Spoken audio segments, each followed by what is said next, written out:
ਜਿਵੇਂ ਜਿਵੇਂ ਤੇ ਝੂਟਾ ਲਾਰਾ ਮੌਤ ਖੜੀ ਸਰ ਉੱਤੇ ਤੈ ਮੈਂ ਜੈ ਲੱਖ ਕਰੋੜਾਂ ਸੋਹਣੇ कबर अंदर रल सकते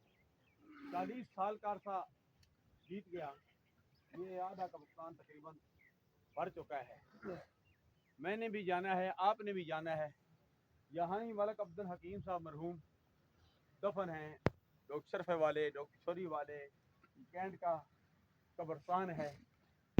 कैंट के सबका वाइस चेयरमैन खान गुलाम खान पंगज साहब सियासी समाजी डॉक्टर हजरात मौजूद हैं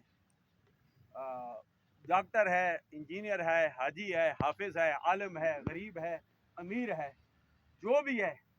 उसने इस कब्र में जाना है इन 3 मंजिलों से गुजरना है मिना खलकनाकुम वफिया नुईदुकुम व मिना नुखरिजुकुम तारतन उखरा अल्लाह ने 3 मंजिलों का जिक्र किया मट्टी से पैदा किया इसी मट्टी में दोबारा लौटाया जाएगा इसी मट्टी से सहबारा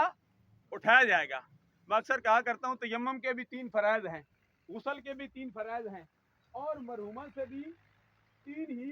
सवाल किए जाएंगे मर रब्बु का मा दीनो का मा कुंता तक़ूलु फी हक़्क़ि हाज़र रजुल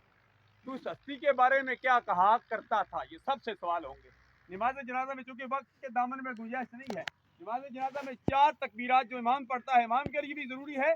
और मुक्तदी के लिए भी ज़रूरी है जबकि नमाज के अंदर एक मरतबा मुक्तदी और इमाम के लिए फर्ज है अल्लाह अकबर कहना तकरीबन दिन में हम 100 मरतबा कई मरतबा अल्लाह अकबर करते हैं और एक दिन में हम 5 नमाजों में 100 सजदे करते हैं